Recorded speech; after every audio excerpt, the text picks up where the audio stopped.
Hey guys, today I have a book haul to share with you.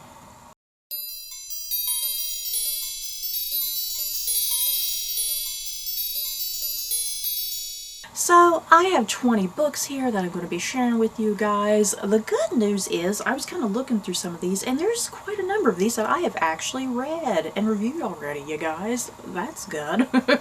I feel like sometimes I do these hauls and I've collected so many books and it's like, oh god, I've not read any of these yet. But yeah, there's actually a good portion in here that I have read.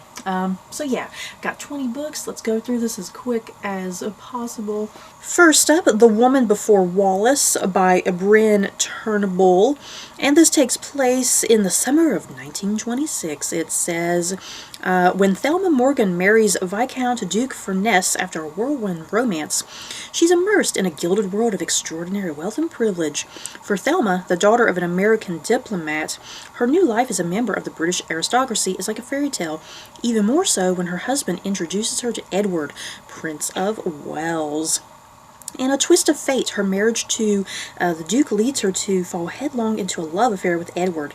But happiness is fleeting and their love is threatened when Thelma's sister, Gloria Morgan Vanderbilt, becomes embroiled in a scandal with far-reaching implications. As Thelma sails to New York to support Gloria, she leaves Edward in the hands of her trusted friend, Wallace Simpson. We know where that goes. Never imagining the consequences that will follow. I just really love the whole premise of this book, you guys. I just, anything that's been taking place like prior to, you know, Queen Elizabeth II becoming queen, anything that has to do with her uncle or her father, I've definitely been enjoying books kind of during that time period. So yeah, this should be pretty epic, you guys. Next up, The Night Portrait by Laura Morelli. And this is a book that I actually won through a Goodreads giveaway, so thank you very much. This takes place in Milan, 1492. Leonardo da Vinci finds himself stuck between pleasing his new patron, the Duke of Milan, and cultivating the friendship that is growing with the subject of his most ambitious portrait to date. The Duke's mistress, a 16-year-old beauty fighting for a place at the court and for her likeness to be captured by the Florentine painter. So it looks like this book has a couple different plot lines, or, you know, timelines actually, because there's the Milan 1492 plot, and then we move to Munich during World War II, after a modest conservator unwillingly places a priceless Italian Renaissance portrait into the hands of a high-ranking Nazi leader. She risks her life to recover it, working with an American soldier, part of the famed Monuments Men team, to save as much art as possible. So what's tying these two stories together? It says, two women separated by 500 years are swept up in the tide of history as one painting stands at the center of their quest for their own destinies. So yeah, that sounds really cool too. I always love books that have like dual timelines going on, and like what is it that ties, you know, the stories or the characters together, even though they may be set hundreds of years apart and whatnot. So yeah, this sounds really awesome. Next up, this is book 2 in the American Royals series. This is called Majesty by Katherine Mcgee, and I have not read the first book yet. I wanted to get to it before the second one came out, but I never got around to it. So hopefully now I can maybe binge through this, unless it's a trilogy. If this is a trilogy, I might just wait until the third book comes out and just do a complete binge.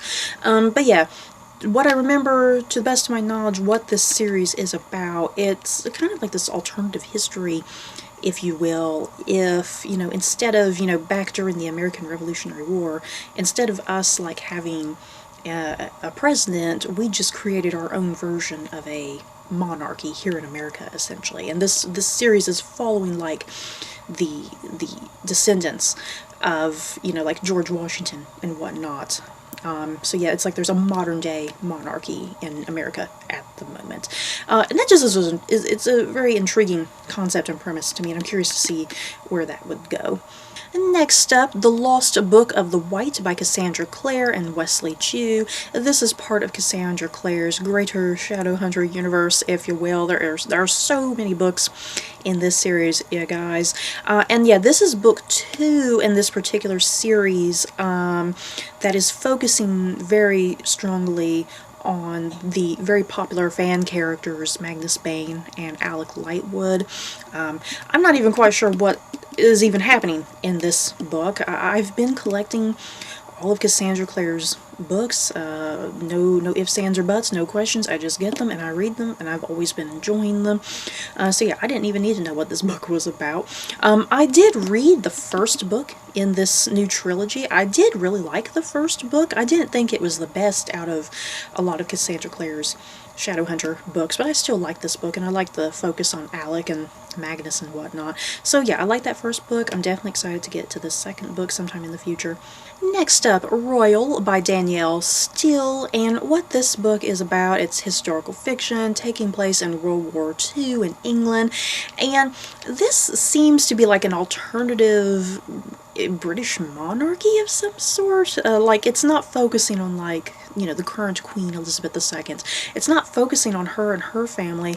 Like I said, it sounds like it's like an alternative history almost, because it follows a young woman who is like third in line to the throne, and her parents send her out to the countryside to stay safe during the war and whatnot. And yeah, she's out in the country, and of course there's a love story. It's a Danielle Steele book, of course there's going to be a love story. And yeah, there's secrets and mysteries and whatnot with this young girl, and I guess her royal identity, perhaps. Yeah, I just thought this sounded kind of cool. I've been collecting a few Danielle Steele books over the years, especially ones that just sound really interesting, and especially if they have a historical fiction setting. I've really been gravitating towards those. You guys, I gotta show you the back of this book. Danielle Steele's books, all of her books are like this. There's always like a big portrait of either her face or, yeah, a photo like this, and you can see like her house, and I'm just amused with this big ass tiger portrait back here. I want a big house, you know, I want a big house like this that I can sit and afford a big painting like this. Next up, The Hierarchies by Roz Anderson. This book sounds pretty awesome, yeah, guys. This takes place in like a near future, I'm supposing, and it follows a synthetic woman, or a robot, whatever you want to call them, a robot woman named Sylvie, and she is programmed to cater to her husband's every wish, his every whim, and like her programming, the programming is called like the hierarchies, the rules and whatnot that the robots and the synthetic beings have to follow and whatnot. So of course Sylvie is starting to break from these rules, from the hierarchies, and kind of realizing more, you know. If you've watched movies and television about robots and, you know, people, robots trying to become sentient and have thoughts and feelings, this book sounds something very similar. You know, if you've seen something like Westworld, or if you've played Detroit Become Human, you know, yeah, this sounds right up kind of that alley, very similar to things like that, and this sounds really cool. I definitely cannot wait to get to this. Next up, The Royal Governess by Wendy Holden. I have actually read and reviewed this book. I thoroughly enjoyed it. This is about a young woman named Marion Crawford who becomes the governess to the princesses Elizabeth and Margaret. And of course, little Elizabeth will become the future Queen Elizabeth II. So this book is pretty much taking place in the 1930s and through the 1940s with World War II and whatnot. And yeah, how Marion Crawford connects with these two girls and kind of shapes them into the women they will become, essentially. So yeah, like I said, I really like this book. I recommend it if you like anything dealing with the British monarchy. If you like The Crown on Netflix, I think you'll really love this. Next up, The House of Medici, Seeds of Decline by Edward Charles. So this book is historical fiction, obviously, if you can't tell from the cover. This is about, it says, Italian noblewoman Lucrezia Turnboni. I'm not sure if I'm pronouncing that correctly. She is determined to see her son, Lorenzo the Magnificent, take his rightful place as savior of the Medici legacy. For years, she has groomed Lorenzo to be a great prince, but while she taught him everything he needed to know about leading a great Italian family, there was a terrible cost. The Medici Bank, whose wealth has funded the city and Republic of Florence for centuries is faltering. The money is running out, and the burdens of greatness are becoming more onerous for her son. Lucrezia begins to question whether she has led him astray, but in the close society of Florence there is no one she can confide in. Then, while on a journey away from the city, she is approached by a young priest new to town and asking for guidance about the workings of Florentine society. What begins as a simple conversation quickly evolves into confession for Lucrezia. In revealing the secrets of her family to this benign outsider, she is able to unburden herself. Ooh, that sounds good. I have definitely been pretty obsessed with the House of Medici the last couple of years. You guys, I love the 3-season TV show Medici. I highly recommend it if you've not seen it. It's on Netflix. So yeah, this is actually book 2. If I'm not mistaken, this is actually book 2 in this particular series, but book 1, I couldn't find this because I found this at a used bookstore and I didn't know it was book 2 in a series, but it seems like you can just read these 2 books totally separately as their own thing. So yeah, I definitely want to get into this. It sounds really cool and whatnot. And yeah, the mysterious man that she runs into, the priest, I think I know exactly who that is. Next up, The Book of Secrets by Elizabeth Joy Arnold. After more than 20 years of marriage, Chloe Sinclair comes home one night to find that her husband, Nate, is gone. All he has left behind is a cryptic note explaining that he's returned to their childhood town, a place Chloe never wants to see again. While trying to reach Nate, Chloe stumbles upon a notebook tucked inside his antique copy of The Lion, the Witch, and the Wardrobe. Written in code, the pages contain long-buried secrets from their past and clues to why he went home after all these years. As Chloe struggles to decipher the notebook's hidden messages, she revisits the seminal moments of their youth, the day that she met the enigmatic Sinclair children, and the increasingly dangerous games they played to escape their troubled childhoods. The first time Nate kissed her, camped out on the beach like Robinson Crusoe, and the elaborate plan she and Nate devised, inspired by Romeo and Juliet, to break away from his oppressive father. As the reason for Nate's absence comes to light, the truth will forever shatter everything Chloe knows about her husband, his family, and herself. Oh, that sounds, oh my god. This sounds like something like if you're a book reader, you know, if you majored in English and you love all things just literature and whatnot, it seems like this is going to be something that book lovers are going to love. Next up, The Book Jumper, and I'm probably going to butcher this name. I gotta look at it. Mahild Glaser? I think it's German. I'm probably butchering it. And oh my god, you guys, I love this cover. This is such a gorgeous cover. Yeah, the book on here, it's speaking to me. It's definitely like for someone like me, like a book lover, you know. So yeah, this is what this book is about. Amy Lennox doesn't know quite what to expect when she and her mother pick up and leave Germany for Scotland, heading to her mother's childhood home of Lennox House on the island of Stormsay. Amy's grandmother insists that Amy must read while she resides at Lennox House, but not in the usual way. It turns out that Amy is a book jumper, able to leap into a story and interact with the world inside. As thrilling as Amy's new power is, it also brings danger. Someone is stealing from the books she visits, and that person may be after her life. Teaming up with fellow book jumper Will, Amy vows to get to the bottom of their thefts at whatever cost. Oh my god.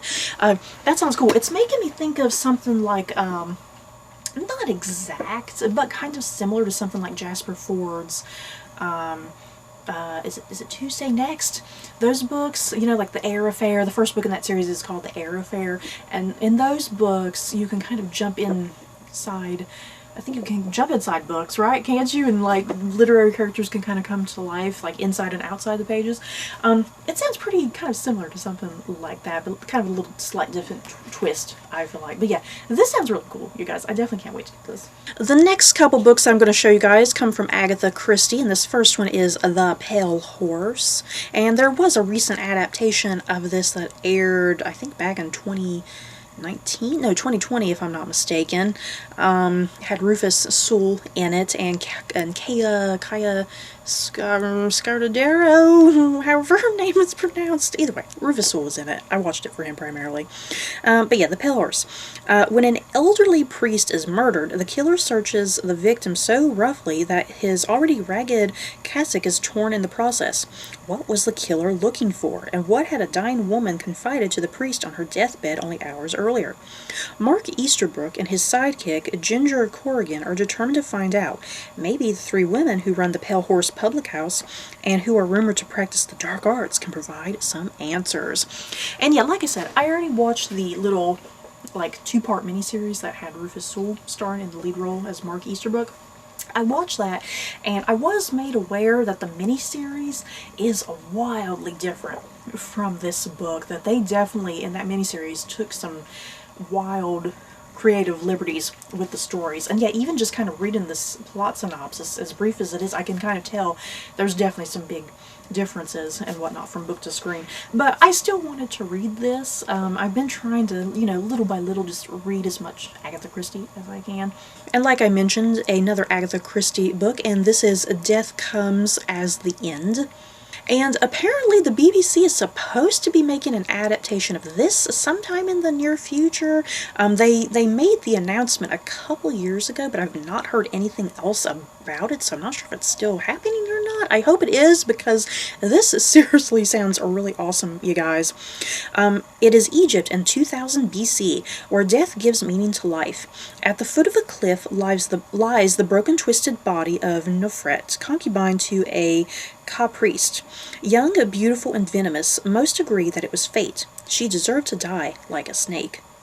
But at her father's house on the banks of the Nile, the priest's daughter, Rinazeb, oh my god, there's some names going on, you guys, I can't pronounce them. This young woman, either way, she believes that the woman's death is suspicious. Increasingly, she becomes convinced that the source of evil lurks within their household and watches helplessly as the family's passions explode in murder. Oh my god, you guys, that sounds awesome. I didn't know Agatha Christie wrote like a historical fiction novel, if you will. I kind of just thought all of her books were like contemporary, contemporary for her time period, you know what I mean? I always just thought all her books were like that. I didn't know she wrote a historical fiction book. So yeah, when I found out about this, I was like, hell yeah, I gotta get my hands on this because this sounds awesome. Next up, The Deadly Hours, and this is a joint effort by these four authors that you can see here at the very top. And it's kind of like I feel like it's kind of maybe short stories, but they all kind of tie in together, so I'm just going to read the plot synopsis.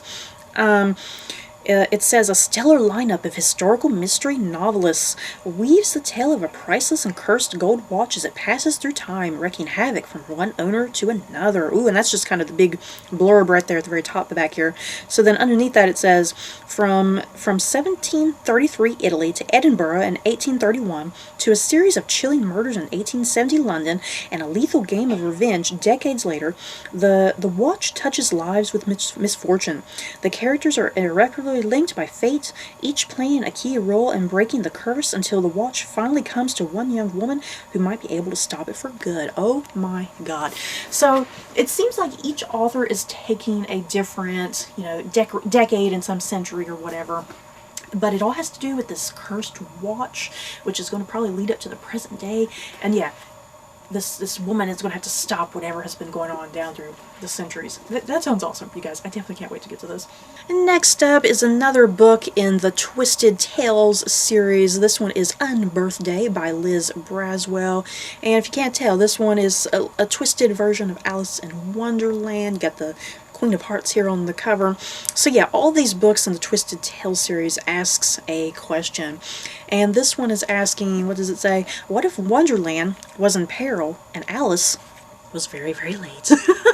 So yeah, that's going to provide some unique changes and opportunities there, because, Alice in the cartoon, she falls down the rabbit hole, whatnot, following the white rabbit. So I guess this is kind of questioning, like, if she doesn't show up in Wonderland at all, perhaps, maybe, I don't know. So I definitely can't wait to get to this. This sounds really cool. Next up, One by One by Ruth Ware. This is a book that I have read and reviewed, and I really liked this and enjoyed it. I have just been loving all of Ruth Ware's mysteries.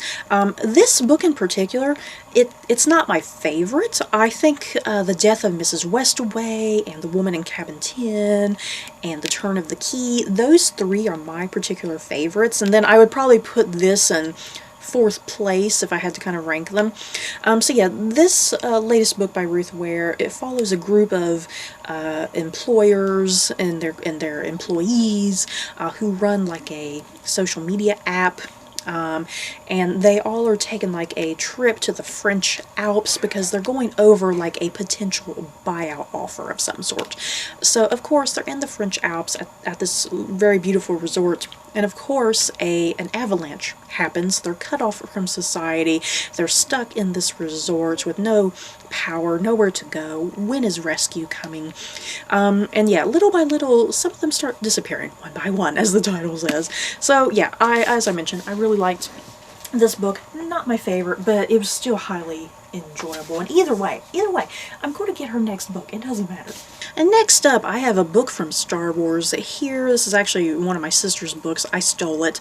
This one has so many freaking titles. I need to look at it. There's no way I'm going to remember all these titles, you guys. This is Star Wars, Thrawn, Ascendancy, Chaos Rising. Look at all that. That's too much for me to read and memorize, you guys. And look, it's blue. Ooh, shiny. Ooh, pretty. I love it. The character, if you've not seen anything with Star Wars with the character of Thrawn, he is blue. His character is blue. He comes from like some crazy planet or something of blue people, almost like Avatar. But anyway, this series, Timothy Zahn, who wrote this book, Timothy Zahn wrote 3 other books, another trilogy that takes place before this new trilogy coming out. Either way, this series is going to be still focused on the character of Thrawn, who is like a big villain in the Star Wars universe, especially if you've seen the cartoon series Rebels and whatnot. He's a big deal in that. And yeah, Thrawn is just a really popular character within the Star Wars canon, and it's just amusing how popular a character he is. And he's only kind of really been in books, and he's only been in the Rebels cartoon series, but people love him, you know. So yeah, definitely can't wait to get to this series with Thrawn. I need to figure out what order I need to read them in. Should I read this first and then the other trilogy, or should I read the other trilogy then this one? I need to decide. Next up, The Devil All the Time by Donald Ray Pollock. And this, it's in the backwoods of Ohio. Willard Russell's wife is at death's door. No matter how much he drinks, prays, or sacrifices animals at his prayer log. Meanwhile, his son, Arvin, is growing up from a kid bullied at school into a man who knows when to take action. Around them swirl a nefarious cast of characters, a demented team of serial killers, a spider-eating preacher, and a corrupt local sheriff, all braided into a riveting narrative of the grittiest American grain. This was recently made into a Netflix movie. It starred Tom Holland, Sebastian Stan was also in there, Bill Skarsgård was in there. The cast was ridiculous, yeah, guys. I watched that movie. I was just thoroughly impressed. I kind of was watching it primarily for Sebastian Stan and Tom Holland, since I love them, you know, in the Marvel movies and whatnot. I was kind of primarily watching it for them, but I ended up being just thoroughly impressed. The movie exceeded my expectations. And yeah, when I found out it was a book, I was like, okay, I need to go check out this book, because I bet the book kind of goes into a little bit more detail than what the movie did, you know. That's always the case. So yeah, I definitely got to read this sometime in the future, because the movie, seriously, my mind was blown by the very end. Next up, Piranese by Suzanna Clarke. This is also a book I have read and reviewed, and I freaking love this book, you guys. The book, it's kind of a bit of a slow burn, because I didn't initially know how I was going to feel about it. Initially, I was like, okay, this is a little slow, it's a little boring, but once it gets going, it really gets going. Like I said, it's a slow burn. And this takes place in kind of this mystery fantasy world. You follow a young man named Piranese, and this place, it's like it has unending corridors and doors, and there's like this ocean somehow trapped within this labyrinth, this maze or whatever. And Piranese is the only inhabitant of this mystery realm, but there is one other man who comes to see him every so often, and this man is like looking for a great and secret knowledge is kind of how he words it. So, and he's using Piranese to try and unveil secrets and mysteries of this labyrinth of this world. And that's kind of really all I can say about this book, because it's the type of book that if you say too much about it, it kind of verges into spoiler territory. It's the type of book that you are just, Piranese, he is ignorant and naive of what's going on around him, and you, the reader, are kind of put in that exact same position. You are experiencing everything like at the same time as he is, and it's really great. I highly recommend this book if you haven't read it already. Next up, Even If We Break by Marike Nijkamp. Oh my god. I definitely, why did I even try to attempt to pronounce that, you guys? Why? Not gonna lie, I kind of got this book because the cover looked really interesting, and I didn't even realize it was a young adult book until I was actually in the young adult section, and I was like, oh, it's a young adult book, I didn't know that. But anyway, this one, I'm just gonna read the blurb back here really quickly. 5 friends go to a cabin. 4 of them are hiding secrets. 3 years of history bind them. 2 are doomed from the start. 1 person wants to end this. No one is safe. Are you ready to play? And yet, even on the inside, there's even a flap here in the inside, and all it even says is, it says, set over the course of 1 deadly weekend and told from 5 pulse-pounding perspectives.